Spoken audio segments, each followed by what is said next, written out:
siapa itu. Jadi ada dengan santri Salafi.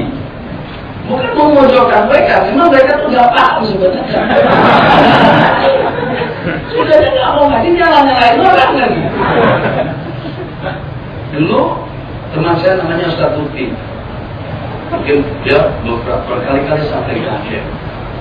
Dia pada masalah di kampung tentang tarikat, bukan syariat.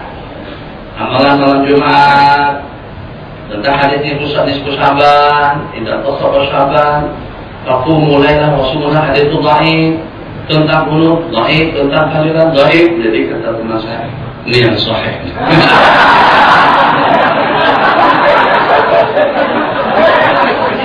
Pengen mau seperti itu kan?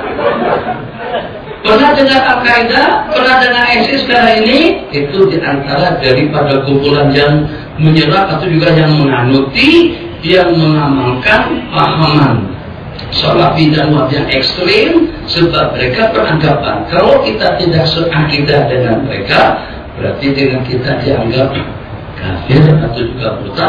Anta muslim, kamu muslim kalau kamu seakidah dengan aku, dan juga kamu benar kalau kamu sependapat dengan saya. Itu prinsip mereka, tidak ada rasa toleransi. Makanya ulama-ulama kita dibantai bisa-bisa sama Salafi dan Wahabi. Kembali kepada cerita tadi.